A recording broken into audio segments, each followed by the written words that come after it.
Jijnasu is a word I frequently use. You must be familiar with that word now. Jnatum Ichha Jijnasa. And whoever has such a desire, he is called a Jijnasu. I want to tell you that all of you, my viewers, are already Jijnasus. You are seekers of truth, seekers of godliness, seekers of freedom, liberation, seekers of Shreyas, felicity, Felicity. Supreme felicity you are aspiring for. All of you are Jijnasus. Uttamam Shreyaha. Shreyaha means it is different from prayas. Prayas is that which is immediately pleasant. Shreyas is everlastingly good and promotional in character and quality. And that too he has described it as Uttamam Shreyaha. The most superb Shreyas. Jijnasuhu, the one who seeks that, what should he do? Gurum Prapadyeda. He should go to the Guru. He should seek refuge under the Guru. What is the nature of the Guru? As a Shastra, it has to define where he should go. What kind of a qualification is that knower supposed to have? So Bhagavata puts it very well. Shabde parecha nishnadam. Shabde parecha nishnadam. He must be well versed in Shabda Brahma. Our Vedas and scriptures are called Shabda Brahma. They are words revealed by the Supreme. Apaurusheya Vedas we say. They are not of a mere human origin, a superhuman origin. When the mind completely rises above, transcends attraction, repulsion, mindness, I-ness, etc. That is the stage where you transcend the very human level. When the mind is able to rise to that level of serenity, purity, refinement, wonderful, that immaculateness, that time alone one will be able to think of and reveal the supreme truths, not otherwise. Now, our scriptures are very, very clear about either God or world or the self in all these matters. Now, these revelations of the scriptures he must be very familiar with. Shabde, Parecha. Once you read and understand the scriptures, you become a Vedavit, a knower of the Vedas. But the Vedas are clearly asking you to do what? To realize the supreme truth. Brahmavid, Apnodi, Param. This is the motto Narayana Ashrama Tapovanam has selected for itself. Our emblem always you will find Brahmavid, Apnodi, Param. The knower of Brahman, the supreme reality, will attain Param, the absolute fulfillment in life. So Brahma Jnana is supposed to be the goal of human life. So here what does he say? Parecha. So he must have a realization, his own personal, first-hand, direct realization experience of the self. It is not enough if he becomes a Vedic scholar, not sufficient. He must equally become well-versed in his own personal realization. In other words, his life must be sufficiently given to Tattva Manana, truthful introspection. Following that, he must take to a meditative absorptional life. In that, he must be able to dissolve his mind, dissolve his thoughts, dissolve his ego. Everything of the mind should be dissolved, and he should reach the state of Vritti Vismaranam, a complete forgetfulness of the whole mental functions. This is the last proof for it. Shabde pareja nishnadam brahmanyupasamashrayam. Upasamashrayam brahmani. That person should only have a restfulness in Brahman. What is restfulness in Brahman? He does not indulge in crisscross thinking. No worry, no anxiety, no fear, no suspicion. The whole universe is the expression of the supreme truth. Whatever you look at with the senses, though they are objects, they are displayed by the subject. Whenever you think of without the help of the senses, then also the mind is perceiving or understanding nothing other than the same expression. Just like when you are sleeping, though you are not doing any activity whatsoever, when you are sleeping, you are the same you. When you dreamt, you are the same you. And when you are waking up and you are active, the same you. I am not different when I slept, not different when I dreamt, not different when I am wakeful. I have got 3 levels of expression. In the same manner, we have a sensory expression, we have a mental expression, we have an intellectual expression, and we have a meditative absorptional expression. All these are the same. There is no difference. So the mind should completely rest on the supreme reality called Brahman or Paramatma. Such a guru he should approach. Tasmad gurum prapadyeta jijnasuhu shreya uttamam shabde parecha nishnadam brahmanyupasamashrayam. The main scriptures are the Vedic Upanishads, then Brahma Sutras and Bhagavad Gita. These 3 together are called Prasthanatrayam. The entire Vedanta is based upon these 3. The Upanishads are the original scriptural compositions where the truths are presented in a scattered manner. Bhagavad Gita, which is a part of Mahabharatam written by same Vedavyasa, Vyasadeva. Through Krishna, he presents a commentary on the Upanishadic thoughts. Now, Brahma Sutras are aphoristic expressions, aphorisms, and the disconnected thoughts of the Upanishads are collected and collated and presented in a sutra, aphorism style. Now, these are the 3 texts which together constitute Vedanta. Now, to read them is itself a privilege, a fortune, and a great blessing. Okay. Now, in order to reveal the values, the messages, and the goal set by these texts, the Acharyas, particularly Shankara, he has composed a number of small texts called Prakarana Grandhas. Quite a number of them are there. He has written Aparoksha Anubhuti, Sarva Vedanta Siddhanta Sara Sangraha, Atma Bodha, Drigdrishya Viveka, Yoga Taravali, Swatma Prakashika, and so many different hymns also. But of all these, something very special is about Viveka Chudamani. Viveka Chudamani is a text which he has composed the last.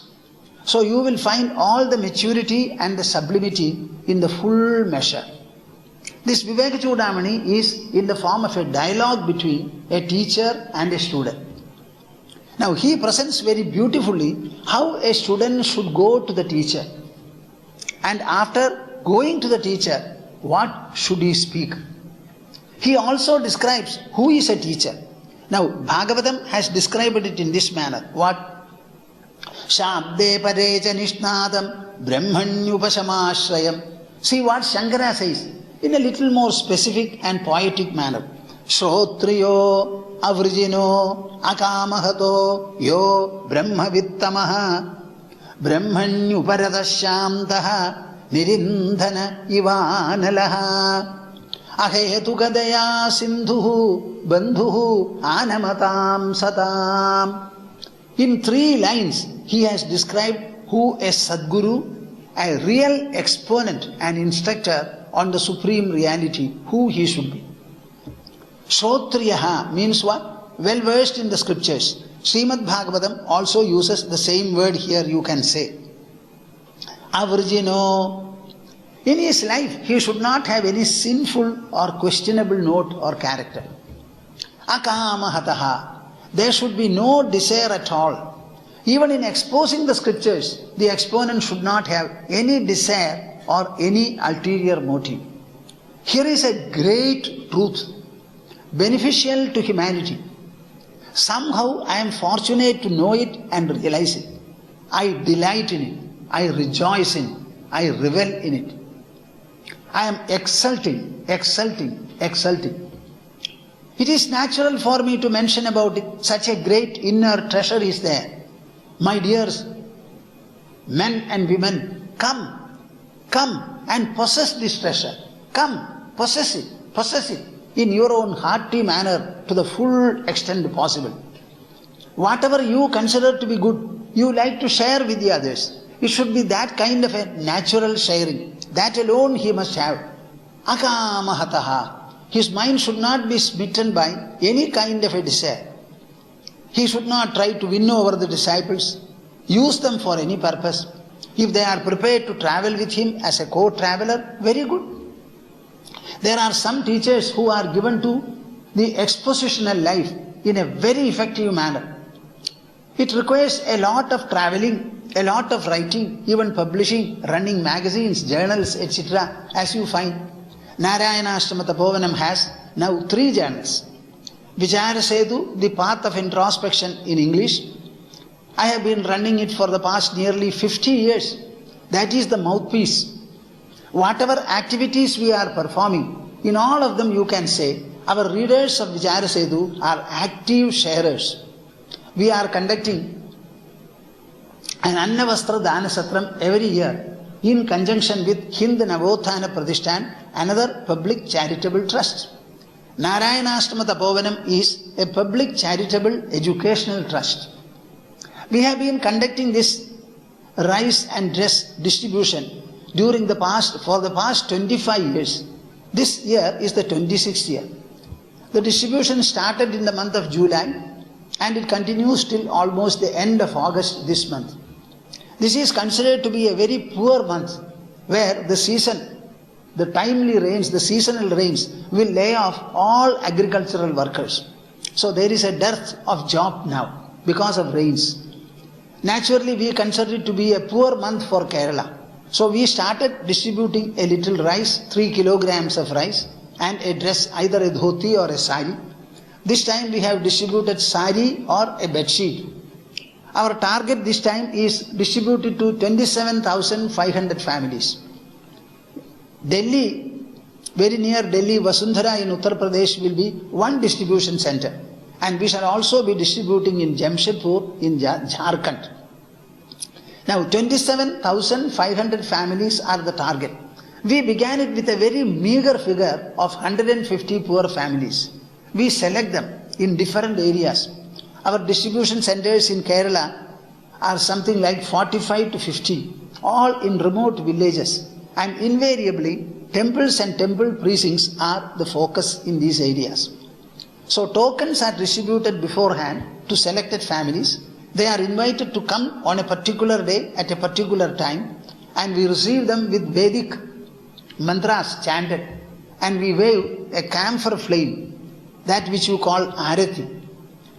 Just like Arati is performed to an idol in the temple, in the same manner, considering all these recipients are as guests, God presenting himself in the form of guests, we do Arati to them, chanting the same Upanishadic mantras, and then welcoming them, we start distributing. This is what is happening. Now all these activities are conducted only because of the participation of our Vicharasetu and other journal readers. Every year we send a letter saying that this year the event is going to take place and this is our target and the estimated expenditure is something like this. This time our Annavastra Dana Satram is supposed to cost something like 40 odd lakhs of rupees. Now why I am mentioning it? A guru is one who is well versed in the Shastras, and because of the well versed character that he has, he will also be disseminating. That dissemination is not going to be easy. Say I am talking to all of you in a channel. The channel has given some time. How much is it? Something like 22 minutes or 25 minutes. Now in order to get this channel, they also charge, they have also expenditure. Everything is costly. So we have to pay them. Then only they will give us. Now normally I have been talking for the past 55 or 56 years. And these 56 years I have visited several places. 500, 600 Jnana Yajnas I have conducted in India as well as outside. Now when I go, I may talk for 1 week or 5 days. That is the only association they will have. On the other hand, through the channel, all of you are hearing me at least 5 days in a week continuously. The Malayalam telecast was started last year, 2010, from March 22nd. I am told about 65 lakhs of people are seeing and hearing the telecast. I don't know how many people are listening to and hearing this English program. All of you will have to tell me. Normally when I go, as I said, 5 days or 7 days I will stay in a city or another place and come back. Here the satsang, the viewers are having for months and years together. This is a greatly amazing phenomenon. I shall never be able to reach such a large number of people by any other means. So it is not easy at all. Now how to run the program? Then 3 journals I told you. Vicharasetu is one. The same Vicharasetu is published from Jamshedpur in Hindi. It's called Vicharasetu. We have a Malayalam version of it. It is called Vicharasarani. So whenever these programs or any other event takes place, we generally write a letter informing our readers. And many of them respond to it, and that is why, because of their participation, all these events are possible. We have published quite a number of books, and there are a number of audio and video CDs also. All these are great activities. Put together they mean quite substantially. Now how is it possible? This is people are participating in. So dissemination itself, when properly done, it becomes a huge mission. It's a very substantial mission. Why I am mentioning it? Shrotriyo avrjino akamahato yo brahmavittamaha akamahato. I wanted to explain it very well. The knower of truth will have no desire whatsoever. Whatever activities he performs, what will he perform? He will disseminate. His main focus will be dissemination. Our ashram is specializing in the dissemination of Brahma Vidya. Nothing else we do. These are social activities which have come for some special reason, that's all. Somehow I am a little societally very much vibrant. My thoughts are like that. One is enlightenment. Another is trying to be of some little service to humanity as a whole, particularly the lesser blessed people, I can say. But no desire should be there. Brahmavittamaha. In knowledge of Brahman, it is not sufficient if he has a moderate or a reasonable measure of knowledge. Brahmavittamaha. He must be a knower of truth par supreme. That means he should see, know and think about only Brahman. Nothing else should be there in his perception, in his imagination, in his realization or outlook. Brahmanyuparadashamdo. He must always be retreating and taking rest in Brahman. Shantaha, peaceful, with no agitation, concern or anxiety or anything like that. Nirindhana ivanalaha. It is something like fire, which is generally ignited when something is to be burnt. So whatever is to be burned, it has burnt. After burning, what will it do? It will remain absolutely calm inside the ashes. Nobody knows the fire is there. Like that, having burned off all his desires, all the latent tendencies, and all impulsions and propulsions for activity and otherwise, he must have a state of naishkarmya. That is how he should be. This is the description given by Shankara. And such a guru should be approached by the jijnasu, the seeker of knowledge. And what will he say before the guru? How beautifully Shankara has put it. Katham tareyam bhavasindhu medam kavagadirme kadamostyupayaha janena kinchid kripayavamam prabho samsara dukkhakshadim adanushva. When I first read this verse in Calcutta in my pre-sannyasa life, I liked it so much. Whenever I like a verse, I develop such a wholesome and overwhelming attunement to it that my mind and the intelligence brain, they naturally learn it. Katham tareyam bhavasindhu metam. Oh, Venerable Sir, Katham tareyam, how shall I cross bhavasindhu metam, this huge ocean of worldliness, ocean of samsara? This is a typical Oriental description. We describe the world as a samsara sagara, an ocean of worldly life. It is not like the Westerners or the others describing it. For us, worldly life is an insurmountable ocean. No boundaries at all, no shores at all. Indian Ocean, Arabian Sea, Atlantic Ocean, Pacific Sea, and so many others. Though very, very distant, they are still bounded by shores. So far as samsara is concerned, the world is concerned, it has got no end at all. At the same time, we are already in it. So which way do we have to swim? Either in this direction, or in the other direction, or here, or there. Katham tareyam.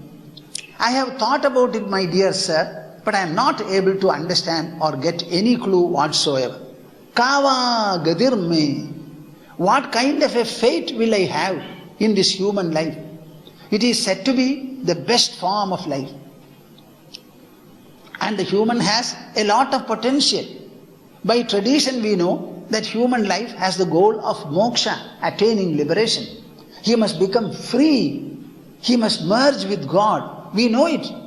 But how? I don't know. Kava gadir me.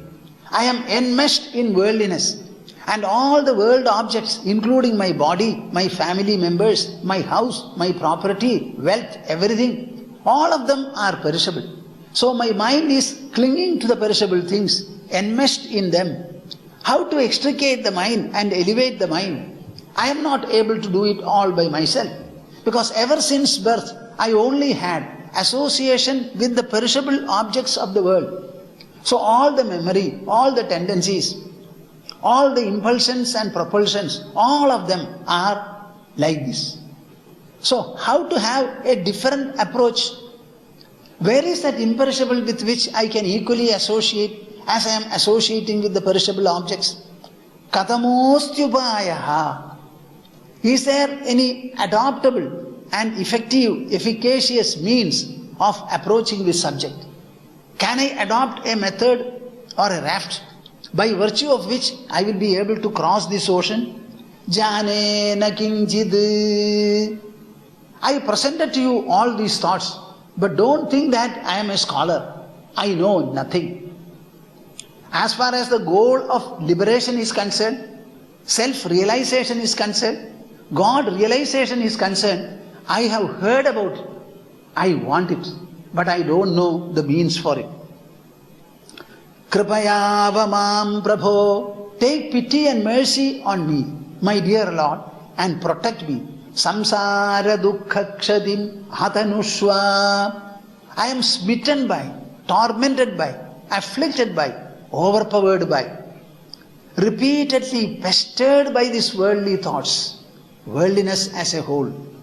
Please be kind enough to protect me, elevate and deliver me, he says. Katham tareyam bhavasindhu metam kavagadirme katamostyupayaha jane na kinchid kripayavamam prabho samsara dukkha kshadim adanushva. The Shishya or the disciple continues to say, all the verses I am not presenting, one or two I thought I should present so that you will have a taste and a delicacy of it. Ko nama bandha kathamesha agadaha katham pratisthasya katham vimoksha ko savanatma paramahkatma tayor vivekaha kathametadutyatam. This verse is even more significant, appealing and wholesome. Ko nama bandha. All people speak about bandhana, means bondage. Any Hindu mind speaks about bondage. We are all bound in this world. What is this bondage? Where is it occurring? Is the bondage something sensory or bodily in nature? Or is it something different? What is this bondage? What is its character? We are able to perceive the objects of the world. And these objects are either sound or touch or smell, etc. But so far as the bondage is concerned, who feels it? What feels it? Where? And what is its character? Kathamesha agataha. Where from has it come and settled in our personality? Where from has it come? Have I acquired it out of my own choice? If so, when? Is it in this life or in my earlier life or still earlier life?